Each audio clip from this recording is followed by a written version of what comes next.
Hello बच्चों, नमस्कार सभी को, गुड मॉर्निंग, सत श्री अकाल, राम राम सभी को। हम जो पढ़ रहे थे साइंस की क्लास के अंदर, हमने पढ़ लिया था पहली क्लास के अंदर प्रकाश का परावर्तन। और आज हम पढ़ेंगे, आज आगाज करेंगे, आज शुरुआत करेंगे और शुरुआत करेंगे प्रकाश के अपवर्तन की। किसकी? प्रकाश के अपवर्तन की। किसकी आगाज करेंगे आज? अपवर्तन। हम पढ़ेंगे प्रकाश का अपवर्तन, हम उसका अध्ययन करेंगे। देखो, प्रकाश का अपवर्तन होता क्या है? इसका सीधा सीधा अर्थ ही है पार कर जाना। क्या? पार करे जाना। अपवर्तन है क्या? पार कर जाना। ऐसे परावर्तन क्या है? टकरा के वापस चला जाना। जब टकरा रही है वापस आ रही है तो ये आपका हो गया परावर्तन। और अपवर्तन किसे कहेंगे? जब कोई एक वस्तु दूसरी वस्तु को पार कर जाएगी तो उसको बोलेंगे अपवर्तन। ये घटना हम किसमें पढ़ेंगे? प्रकाश के अंदर। प्रकाश के चैप्टर के अंदर की ये प्रकाश ये परिघटना दर्शाता है या नहीं, तो हम अध्ययन इस पॉइंट में किस प्रकाश का अध्ययन करेंगे। हमारे पास माध्यम होंगे, माध्यम नंबर 1 और माध्यम नंबर 2। हमारे पास 2 माध्यम होंगे। और यह परिघटना कब बनेगी? जब प्रकाश किरण जब प्रकाश किरण इस एक माध्यम से दूसरे माध्यम में प्रवेश करेगी, तब यह घटना प्रदर्शित होगी। तब यह परिघटना प्रदर्शित होगी। कैसे होगी? जब कोई प्रकाश किरण एक माध्यम से दूसरे माध्यम में प्रवेश करेगी तो अपने पथ से क्या हो जाएगी? विचलित हो जाएगी। अपने पथ से क्या हो जाएगी? विचलित हो जाएगी। और प्रकाश की किरण का ये पथ विचलन ही क्या कहलाता है? आपका अपवर्तन कहलाता है। क्या कहलाता है? अपवर्तन कहलाता है। तो देखो क्या होगा, ये कोई प्रकाश किरण है, माध्यम से 1 से आ रही है 2 की ओर। जैसे 2 में प्रवेश करेगी तो ये अपना रूट छोड़ के अलग से नया रास्ता बना लेगी। ये देखो, अब इस बिंदु पर हम खींचेंगे क्या? अभिलंब। क्या खींचेंगे? दूसरा पेन लेते हैं, ये लो, ताकि अलग अलग दिखाई दे सभी को। ये हो गया आपका अभिलंब। इसका शुरुआती जो रूट था, शुरुआती अगर सीधी निकलती तो ये इसका रास्ता होता, लेकिन ये अपने रास्ते से थोड़ी हट गई है। ये जो कोण बनेगा परावर्तन वाला, वही सेम कोण होगा, यही सेम कोण होगा। इनका नाम हमने क्या दिया था? कोण आई का नाम दिया था हमने आपतन कोण। क्या दिया था? आपतन कोण। कौन सा कोण? आपतन कोण। कौन था? कोण आई जो था अपना आपतन कोण था। और कोण आर जो था ये क्या था आपका? उस टाइम पे परावर्तन कोण था, लेकिन अब होगा अपवर्तन कोण। कौन सा होगा? अपवर्तन कोण होगा। अब देखो, आपतन कोण कहां बनेगा? जब आपतित प्रकाश किरण और अभिलंब कहां बनेगा? आपतित प्रकाश किरण और अभिलंब के बीच। ऐसे अपवर्तन कोण कहां बनेगा? अपवर्तित प्रकाश किरण और अभिलंब के बीच। आपतन कोण क्या होगा? कोण आई। और अपवर्तन कोण कौन सा? अपवर्तन कोण ये होगा आपका कोण आर। ये देख रहे हो? देख पा रहे हो सभी? क्लियर? जब कोई प्रकाश किरण, परिभाषा पूछे इसकी, क्या पूछे आपसे? परिभाषा। आपसे पूछे कि अपवर्तन की परिभाषा बताओ, तो क्या बताओगे? जब कोई प्रकाश किरण, प्रकाश के अपवर्तन की परिभाषा, जब कोई प्रकाश किरण एक माध्यम से दूसरे माध्यम में प्रवेश करती है तो वह अपने पथ से विचलित हो जाती है। क्या हो जाती है? विचलित हो जाती है। प्रकाश किरण का यह पथ विचलन ही क्या कहलाता? आपका अपवर्तन कहलाता है। क्या कहलाता है? अपवर्तन कहलाता है। अगला पॉइंट देखो, जब कोई प्रकाश किरण क्या होगा? जब कोई प्रकाश किरण सघन माध्यम से, किसे? सघन माध्यम से विरल माध्यम में जाएगी।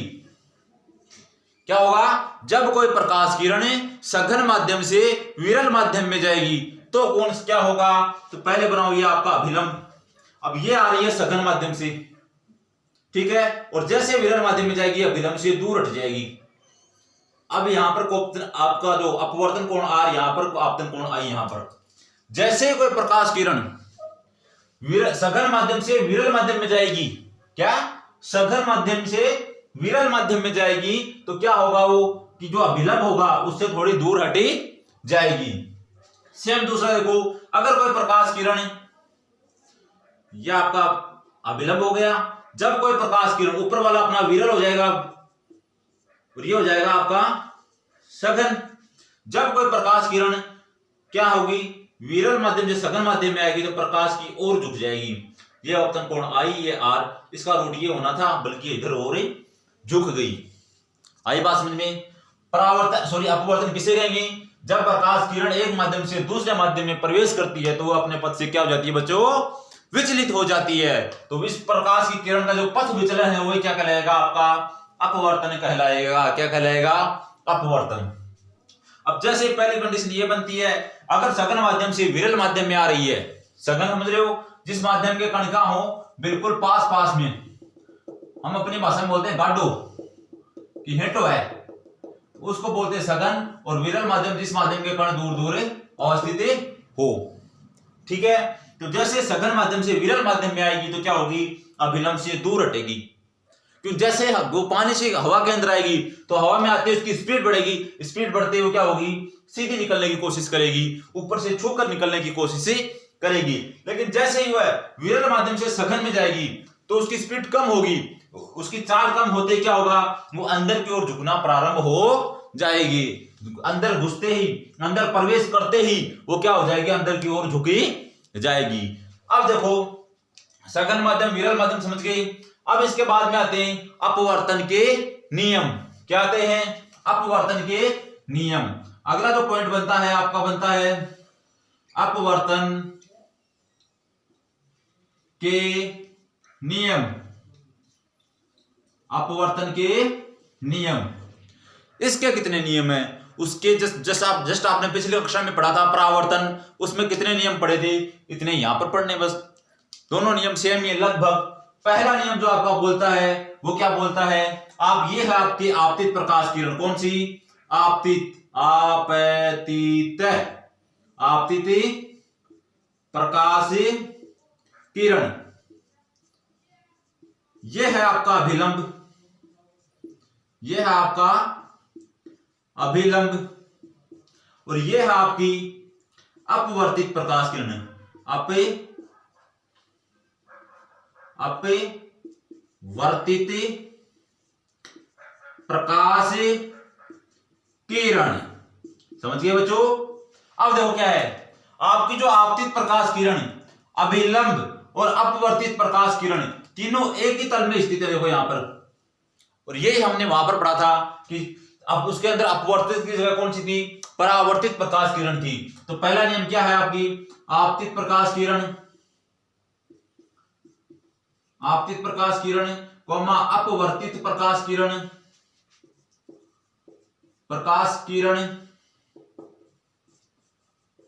व अभिलंब, व अभिलंब तीनों एक ही तल में, एक ही तल में स्थित हैं। ये लो हो गया आपका पहला नियम। देख पा रहे हो इस नियम को, क्लियर देख पा रहे हो नहीं देख पा रहे हो, ये तीनों एक ही बिंदु पर है, इसी बिंदु पर है। दूसरा नियम आपका बनता है, आपका आपतन कोण जो है साइन आई, सॉरी आपका आपतन कौन सा है, आई, तो आपतन कोण की ज्या साइन आई बटा अपवर्तन कोण की ज्या साइन आर, इन दोनों का जो अनुपात होता है वो एक नियतांक होता है, और उस नियतांक को बोलते हैं म्यू, और इस नियम को बोलते हैं स्नेल का नियम। स्नेल का नियम क्या बोलेंगे बच्चों, स्नेल का नियम। इतनी बात समझ में आई। अपवर्तन के हमने दो नियम पढ़े, पहला आपको देख रहे हो सामने, आपतित प्रकाश किरण, अपवर्तित प्रकाश किरण और अभिलंब तीनों एक तल में है। जी सर जी, बिल्कुल एक तल में है। दूसरी बात, आपका आपतन कोण की ज्या है और अपवर्तन कोण की ज्या है, वो क्या है, एक नियतांक है, और नियतांक इसको बोलते हैं स्नेल का नियम, क्योंकि इसे स्नेल ने दिया था। ये सभी को क्लियर हुआ कि नहीं हुआ। अब इस म्यू के द्वारा देखो, म्यू से संबंधित और भी है सूत्र है, जैसे म्यू बराबर सी बट्टा बी, या म्यू बराबर वास्तविक गहराई बट्टा आभासी गहराई। म्यू से संबंधित तीन नियम है। पहला कौन सा है, म्यू बराबर साइन आई बटा साइन आर, दूसरा है म्यू बराबर सी बटा वी, और तीसरा है म्यू बराबर वास्तविक गहराई बटा आभासी गहराई। देखो इसको आगे समझते हैं कैसे।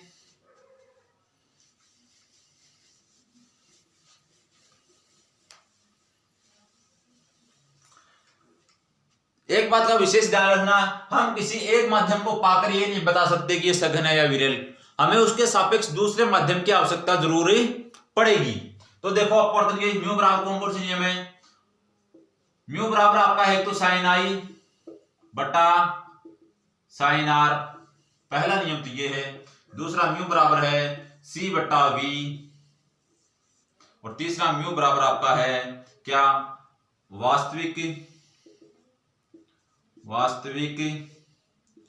गहराई बटा आभासी गहराई। ये म्यू बराबर आपके तीन फॉर्मूले हैं, इनके द्वारा आप किसी भी माध्यम का अपवर्तनांक, म्यू किसको प्रदर्शित कर रहा है, अपवर्तनांक ज्ञात कर सकते हैं। क्या ज्ञात कर सकते हैं, अपवर्तनांक। जैसे मैं आपको अपवर्तनांक कुछ लिखाऊं, जैसे आप लिखो निर्वात का अपवर्तनांक कितना होता है, तो लिखोगे 0। अगर वायु का अपवर्तनांक बताऊं तो आप लिखोगे 1। अगर जल का लिखाऊं तो आप लिखोगे 1.3। अगर लिखाऊं कांच का अपवर्तनांक कितना होता है, 1.5। अगर मैं आपको लिखाऊं हीरा ना, उसका होता है 2.4। ये अपवर्तनांक मैंने आपको बताया, ये सभी के होते हैं। जैसे आपको पूछ ले कि वायु का अपवर्तनांक कितना है बेटा, तो आप जस्ट से बताओ जी सर जी हमें पता है, हमने पढ़ा है कि अब निर्वात का जो अपवर्तनांक होता है वो 0 होता है, वायु का जो होता है 1 होता है, और जो जल होता है उसका कितना होता है, 1.3 होता है। इसको हम क्या लिख सकते हैं, 4/3 भी लिख सकते हैं। आप देख पा रहे हो, इसको हम क्या लिख सकते हैं, इसको 3/2 भी लिख सकते हैं। तो देख रहे हो, कांच का 1.5, हीरे का 2.4। इतनी बात समझ में आई सभी को। अपवर्तन पढ़ लिया आपने, अपवर्तन के नियम पढ़ लिए, और उससे बीच में निकल गया स्नेल के नियम, और स्नेल के नियम आपके सामने हाजिर है। म्यू बराबर 3 पॉइंट आपके सामने, 3 नियम आपके सामने हाजिर हैं। अब इनका उपयोग कहां कहां होगा, उससे पहले मैं आपको छोटी सी चीज और बता देता हूं बीच के अंदर, और वो है क्या अपवर्तनांक गैस में होता है। आपके मन में सवाल आएगा कि क्या अपवर्तनांक गैस में होता है या सिर्फ गैस में होता है, ठोस द्रव्य में नहीं होता है। तो वो सभी आपके सामने क्लियर करता हूं। तो उस चीज को पहले देखो, फिर मैं आपको ये क्वेश्चन भी इस पे आधारित कोई क्वेश्चन होंगे 2-3 वो भी करवाता हूं। ठीक है बच्चों, आ जाओ तो फिर करते हैं शुरुआत। पहली बात तो अपवर्तनांक के बारे में पढ़ रहे हैं, सॉरी अपवर्तन के बारे में पढ़ रहे हैं हम। अपवर्तन, तो अपवर्तन बेटा पहली बात तो गैस में होता है, द्रव्य में भी होता है और ठोस में भी होता है, तीनों अवस्थाओं में होता है। गैस में कैसे होगा, आपने देखा होगा बहुत बार या महसूस किया होगा, आप अपने दोस्त के साथ में खड़े खड़े अच्छी तरीके से बातें कर रहे हैं। क्या कर रहे हैं, बातें कर रहे हैं, खड़े खड़े बात कर रहे हैं आराम से। इतने में से आपके नजदीक से एक धुआं फेंकती हुई गाड़ी निकली, तो दोनों के बीच में क्या हुआ, धुआं इकट्ठा हो गया। अब आप अपने दोस्त को देख तो पा रहे हो, लेकिन बिल्कुल साफ नहीं देख पा रहे। देख पा रहोगे कि ऐसे हिलता हुआ नजर आ रहा है। और कभी आप नोटिस करोगे, अगर बिल्कुल सफेद धुआं जिस गाड़ी के पीछे से निकलता है, तो वहां से वो धुआं ऐसे हिलता हुआ प्रतीत होता है, हिलता हिलता थरथराता हुआ कांपता हुआ निकलता है। तो पहला तो अपवर्तन आपका गैसों के रूप में किसमें हो रहा है, धुएं में, किसमें, धुआं। ठीक है। दूसरा, आपने कभी तारों को देखा होगा, देखा तारों को, तो तारों को कब देखते हो, तारों आपको बिल्कुल ऐसे हिलते हुए नजर आते हैं। तो ऐसा क्यों आता है, देखो यहां पर आप हैं, यह आपकी पृथ्वी है, यहां पर आप हैं, यहां पर आपका कौन है, तारे हैं। तो ये तारा आपको ऐसे हिलता हुआ नजर आता है। ऐसा क्यों होता है, तो बेटा समझो बात को, हम पृथ्वी हैं, तारे हमसे कितनी दूरी पर हैं, उसके बीच में वायु भी है, वायुमंडल की सभी परतें हैं कि नहीं है, और वो भी करोड़ों किलोमीटर दूरी पर हैं। तो इसके बीच के जो वायुमंडल के कण हैं वो हर टाइम कंपन करते रहते हैं, हिलते रहते हैं। तो क्या होगा, इसके कारण आपको तारा भी हिलता हुआ दिखाई देगा। तो उसको क्या बोलते हैं हम, कि तारा टिमटिमा रहा है। तारा क्या कर रहा है, टिमटिमा रहा है। तो अब गैसों के अंदर अपवर्तन की दूसरी घटना है तारों का टिमटिमाना। टिमटिमाना। क्या बना? तारों का टिमटिमाना। दूसरी चीज देखो, ये आप पृथ्वी पे खड़े हो, ये आपका सूरज है, ये आपका क्षितिज रेखा है। यहां पर आपका जब सूरज होता है तो आप उसको यहां आभासित करते हो कि सूरज यहां आ गया। ये मानो आप यहां पर खड़े हो और इसको आभासित करते हो कि ये ऊपर आ गया है। और सुबह के सूरज को आप कभी भी देखो तो आपकी आंख नहीं तड़केगी, आपकी आंख में जलन नहीं होगी, बल्कि जैसे आप दोपहर में सूरज को देखते हो तो आपकी आंखों में जलन होती है कि नहीं होती? तो ऐसे ही अगर आप शाम को सूरज को देखते हो तो आपको सूरज लगता है कि यहां पर है, परंतु वो वास्तव में नीचे जा चुका होता है, डूब चुका होता है। तो ये अपवर्तन के कारण उसको थोड़ा उठा के दिखाता है, उसको क्या करता है? थोड़ा उठा के दिखाता है। तो इसके कारण हमारी आंखें नहीं तलकती हैं, बल्कि वास्तव में सूरज तो यहां पर है, परंतु हमें दिखता कहां पर है? यहां पर। तो दूसरा है सूर्योदय। सूर्योदय से पूर्व व सूर्योदय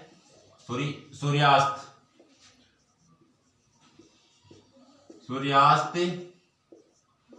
के बाद तक सूर्य का दिखना। और ये कितने टाइम दिखता है? तो उसका टाइमिंग होती है 2 मिनट। कितनी? 2 मिनट। कब तक दिखता है आपको? 2 मिनट तक दिखता है। ये नहीं कि सूरज डूब गया तो पूरी रात आप आराम से पलंग पे बैठ के देख रहे हो, हाँ सूरज ये रहा। ऐसा बिल्कुल नहीं है मुना, ऐसा बेटा जी बिल्कुल नहीं है। उसका टाइमिंग कहता है सूर्य उदय होने जैसे ही मानो 6:30 के ऊपर सूर्य उदय होने वाला है तो आपको 6:28 के ऊपर 6:28 पे आपका अनुभव होता है कि सूर्य यहां उदित हो गया है, परंतु उस टाइम पे आपका सूर्य उदित नहीं होता है। वायुमंडल की गैसों के कारण वो आपको थोड़ा उठा हुआ, ऊपर आया हुआ नजर आता है। ठीक है, तो ये टाइमिंग आपकी 2 मिनट की होती है। दूसरी अगले पॉइंट आता है नहीं, अगर दरवा में अपवर्तन कैसे होता है? आप बोलोगे कि दरवा में अपवर्तन कैसे होता है? तो दरवा में देखो, ये आपके पास एक गिलास है, ये इसमें आपने भर दिया जल, वाटर, पानी भर दिया। इसके अंदर आपको सिक्का डालो, आपने यहां पर इसमें कोई सिक्का डाल दिया, परंतु ये सिक्का जैसे देखो यहां जाएगी, जैसे प्रकाश किरण सघन से, पानी सघन है वायु की अपेक्षा, तो जैसे सघन से विरल में जाएगी तो ये इधर विलंब से दूर हटेगी कि नहीं हटेगी? जी हटेगी। तो इस टाइम पर आपको ये सिक्का यहां दिखाई देगा, यहां से उठा हुआ। दरवा के अंदर आप देख पा रहे होंगे कि सिक्का जो है आपको उठा हुआ दिखाई दे रहा है। तो दरवा की परिघटना दूसरी क्या है? सिक्के का उठा हुआ दिखाई देना। क्या बना? दिखाई देना कि आपका सिक्का कितना उठा हुआ दिखाई दे रहा है, यह आप प्रतीत करते हो। आपने तालाब की जो पेंदी होती है, जो तालाब तल होता है, उसको देखा होगा, तो वो भी आपको उठा हुआ दिखाई देता है। किसी ड्रम में पानी भरते हो तो उसका तल भी आपको आभासी रूप से उठा हुआ दिखाई देता है। तो वो किसके कारण होता है? अपवर्तन के कारण होता है। अगला पॉइंट देखते हो, ये आपके पास कोई बीकर है, आपने पानी का भर दिया, इसमें आपने डाल दिया पेंसिल को। आप डालोगे ऐसे, सही है, परंतु वो अंदर से आपको क्या होगी? ऐसे मुड़ी हुई दिखाई देगी आपकी पेंसिल, कि आपकी पेंसिल अब मुड़ गई है, ऐसे दिखाई देगी। किसके कारण? अपवर्तन के कारण। तो दूसरा क्या है? पानी में पेंसिल का मुड़ा हुआ दिखाई देना, मुड़ा हुआ दिखाई देना। मुड़ा हुआ दिखाई देना क्या है? आपका जो आपके दर्व है उसमें अपवर्तन का परिघटना, उसकी आधारित घटना है। अब देखो आप बारी आती है ठोस की, तो आप बोलोगे सर जी हमारे घर में दीवार है, उसके पार तो जाता ही नहीं प्रकाश। अरे पागल ढपोड़ संको, देखो आपने कभी एक चीज को देखा है और उसका नाम होता है लेंस। देखा है? अरे पानी का बना होता है क्या? नहीं। क्या हवा का बना होता है? नहीं। तो कौन मिस्टर इंडिया लिखा था ना? वो लेंस आपका बना होता है ठोस का, कांच का, ठोस का तो बना होता है ना। उसके अंदर भी आप अपवर्तन की घटना प्रदर्शित करते हो कि नहीं हो? अगली क्लास के अंदर जो क्लास आएंगे, हम लेंस से चित्र बनाएंगे कि नहीं बनाएंगे, प्रतिबिंब निर्माण करेंगे कि नहीं करेंगे। तो आपका ठोसों के अंदर अपवर्तन की घटना कहां पे देख पाते हो? आप लेंसों पे देख पाते हो। इतनी बात समझ गए सभी? मैंने आप कुछ पॉइंट लिखवा दिया आपको, जैसे निर्वात, वायु, कांच, जल, इस सभी का अपवर्तनांक लिखा दिया। अब देखो इससे अगला पॉइंट हम चलते हैं, तो एक पॉइंट आता है निरपेक्ष अपवर्तनांक। निरपेक्ष अपवर्तनांक ये क्या होता है? निरपेक्ष अपवर्तनांक होता है निर्वात के सापेक्ष किसी माध्यम का अपवर्तनांक ही क्या कहलाता है, निरपेक्ष अपवर्तनांक। निरपेक्ष अपवर्तनांक किसे कहेंगे, किसी माध्यम निर्वात के सापेक्ष किसी माध्यम का अपवर्तनांक ही निरपेक्ष अपवर्तनांक कहलाता है। अब मैंने आपको म्यू दिया था, मैंने कुछ पॉइंट लिखाए थे। निर्वात अपवर्तनांक लिखाया 0, वायु 1, जल 1.3, कांच 1.5 लिखाया, हीरा 2.4। अब देखो 1.5 को 3/2 लिख सकते हैं, इसको 4/3 लिख सकते हैं। अब पहला प्रश्न मैंने क्या बनाया था, म्यू बराबर साइन आई बटे साइन आर, ये स्नेल का नियम था। आप पूछोगे सर जी इसका उपयोग कहां आएगा, इसका उपयोग कहां आएगा, तो देखो इसका उपयोग कहां आएगा। ये आपके कोई तल है, दो माध्यम है, इनमें प्रकाश की किरण आपतित हुई, इसने 60 डिग्री का आपतन कोण बनाया और 30 डिग्री का अपवर्तन कोण बनाया। तो ये पूछेगा माध्यम सेकंड वाला जो माध्यम है उसका फर्स्ट के सापेक्ष कितना अपवर्तनांक है, तो आप फटाक से ये सूत्र उठाओगे और म्यू बराबर लिखोगे साइन आई की जगह आपको आई का मान दिया 60, तो लिखोगे साइन 60 बट्टे साइन आर का मान दिया है आपको 30। अच्छा, इसको देख के पता लगा सकते हो ऊपर वाला माध्यम कैसा है और नीचे वाला कैसा है, तो बिल्कुल लगा सकते हो, क्योंकि ये अंदर घुसते हैं विलंब की ओर झुक रही है, तो ये आपका विरल माध्यम है बेटा, ये सघन माध्यम है, ये सघन माध्यम है।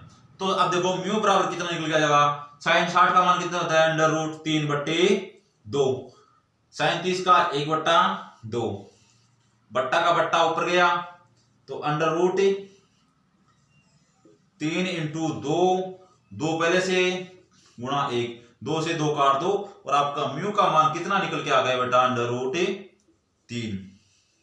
तो इन दोनों के इस माध्यम का अपवर्तनांक कितना है आपका, √3। ठीक है। दूसरा प्रश्न मैंने आपको बताया था म्यू बराबर क्या बताया था, C/V, ये बताया था ना। अब ये क्या है, C क्या है, C आपकी निर्वात में प्रकाश की चाल है। निर्वात में बोलो, निर्वात में प्रकाश की चाल, प्रकाश की चाल बट्टे क्या है, माध्यम में प्रकाश की चाल, माध्यम में प्रकाश की चाल, ये लोग ना। अब आपको प्रश्न दे दे कि प्रश्न दिया आपको ऐसे कि आपकी कक्षा में प्रकाश की चाल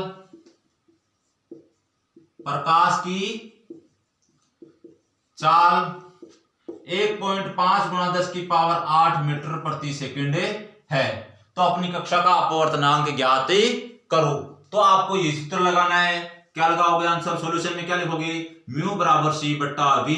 म्यू बराबर आपको C का मान पता है कितना होता है, 3 × 10⁸ बट्टे V का मान कितना दिया आपको इसके अंदर, 1.5 × 10⁸, 10 की पावर से 8 काटो और 3/1.5 आ गया और आपके म्यू का मान आ गया 2। तो आपकी कक्षा का अपवर्तनांक कितना आ गया बेटा, 2 आ गया। कितना आ गया, 2। इस प्रकार से मैंने एक सूत्र और लिखाया आपको, और वो लिखवाया है म्यू बराबर क्या लिखवाया है, वास्तविक गहराई बटा आभासी गहराई, वास्तविक गहराई बटा आभासी गहराई। अब आपको प्रश्न किस प्रकार से मिलेगा, एक तालाब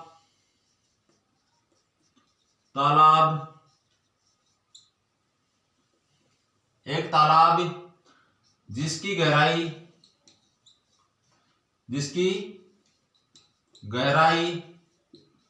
10 मीटर है, एक तालाब है उसकी गहराई 10 मीटर है, उसमें गिरे सिक्के की आभासी गहराई ज्ञात करो। आभासी गहराई क्या करनी है आपको, ज्ञात करनी है कि वो आभासी रूप से कितना गहरा होगा। तो आपको देखो म्यू बराबर वास्तविक गहराई कितनी है तालाब की, कितनी है 10 मीटर, आभासी गहराई हम मान लेते हैं 8 मीटर। कोई समस्या नहीं है। जल का अपवर्तनांक हम जानते हैं 4/3 होता है। कितना होता है? 4/3। तो गुणा बट्टा 10 ये अपना अक्ष। अब देखो तिरछा गुणा कर दो तो 30/4 अक्ष। तो यहां पर आप देखोगे अक्ष बराबर 30/4। अब 30 में 4 का भाग कितनी बार जा रहा है? 7.5 बार जा रहा है। 7.5 तो आपकी मीटर में गहराई आ जाएगी। अब आपको पूछे कि सिक्के की जो आभासी गहराई है, आपका जो तालाब था इसके अंदर सिक्का गिर गया था ना, उसकी जो आभासी गहराई थी, तालाब की कुल गहराई कितनी थी? 10 मीटर। बल के अपवर्तन के कारण आपको सिक्का उठा हुआ दिखाई देगा। तो ये आपको कितने उठा हुआ दिखाई देगा? 7.5 मीटर उठा हुआ दिखाई देगा। उसकी सॉरी आभासी गहराई है। आभासी गहराई कितनी लगी महसूस होगी आपको? कितनी आपके सामने निकल के आएगी? वो निकल के आएगी 7.5। अगर प्रश्न को घुमा के पूछ ले कि वो कितना उठा हुआ दिखाई देगा, तो आपको करना क्या है? वास्तविक गहराई बट माइनस आभासी गहराई बराबर आपका निकल के आ गया 2.5। तो वो कितने मीटर उठा हुआ दिखाई देगा? 2.5 मीटर उठा हुआ दिखाई देगा। इस प्रकार से हमने अगला इसका जो पॉइंट आता है ये सभी आप समझ गए होंगे। तो आप अपने दोस्तों के साथ कक्षा को शेयर करते रहना। और इससे अगला 10वीं क्लास में अपने एक पॉइंट आता है कि कांच के आयताकार स्लेब से क्या करना? आपको प्रकाश का अपवर्तन करना है। किससे? जो कांच की आयताकार स्लेब है उससे। तो उससे कैसे करोगे? देखो पहले शुरुआत करनी है आपको, एक आयताकार स्लेब बनानी है। बना ली। ये point A B C D. अब इस पॉइंट पे एक अभिलंब बनेगा। ठीक है। अब जैसे ही आपकी प्रकाश किरण विरल से सघन में आएगी तो क्या होगा?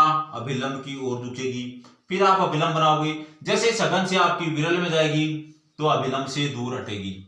ये कोण आई हो गया आपका, कोण आर, कोण आई और कोण आर। देख रहे हो? ये आपका अभिलंब है, ये आपकी आपतित प्रकाश है। अब ये आपकी यहां पर वायु है, पहला माध्यम, दूसरी है कांच की स्लेब है और तीसरा वापस वायु है। जैसे आप इसको आगे बढ़ाओगे तो ये इसके समांतर निकलेगी। देख रहे हो बाहर? ये इसके समांतर निकल रही है। तो कैसे बनाओगे? जो आयताकार स्लेब है उसके अंदर आप अपवर्तन, तो आपको पहले स्लेब बनानी है, उस पर एक प्रकाश किरण आपतित करानी है, क्योंकि ऊपर आपकी वायु है। वायु कांच के सापेक्ष एक विरल माध्यम है। तो जैसे ही अंदर प्रवेश करेगी तो अभिलंब की ओर झुक जाएगी। कौन? प्रकाश की किरण। इसको बोलेंगे आपतित प्रकाश किरण। आपतित प्रकाश किरण ये होगा आपका अभिलंब। अभिलंब मुना क्या होगा? अभिलंब। ये हो गया आपकी अपवर्तित प्रकाश किरण। अपवर्तित प्रकाश किरण। और ये जो हो गया आपकी निर्गत प्रकाश किरण।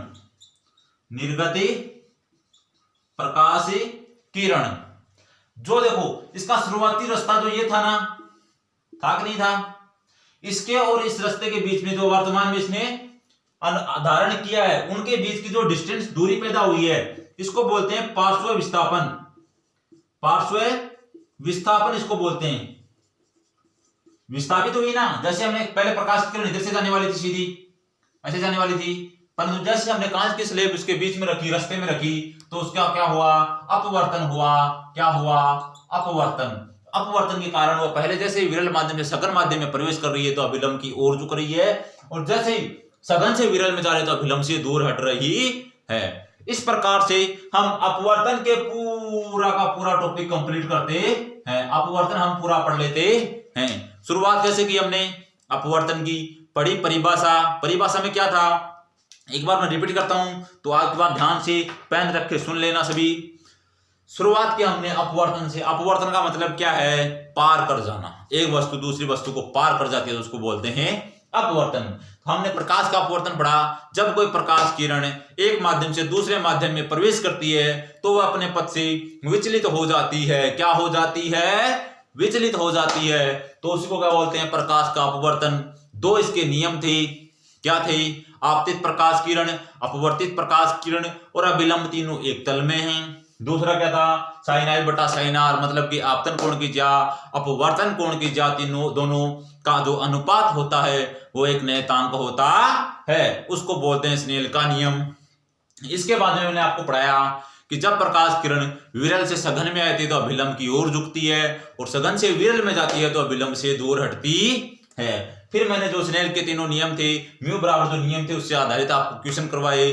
फिर मैंने आपको अपवर्तनांक लिखवा दिया, निष्पक्ष अपवर्तनांक बता दिया, और आपकी कांच की स्लेब से जो अपवर्तन की घटना थी वो आपको सामने प्रस्तुति की। अगर आप सभी को कक्षा अच्छे लगे तो लाइक करोगे, शेयर करोगे, कमेंट करोगे, कुछ भी डाउट हो तो उसका आप कमेंट में आंसर जानने के लिए कमेंट करोगे, और अपने दोस्त जो हैं, आपके सहपाठी जो हैं, उनके साथ में चैनल को शेयर करोगे और साथ में सब्सक्राइब करोगे। Thank you, bye bye. अगले कक्षा में फिर मिलेंगे, तब तक मुस्कुराते रहो, पढ़ते रहो, अपने लक्ष्य की ओर बढ़ते रहो। Bye bye.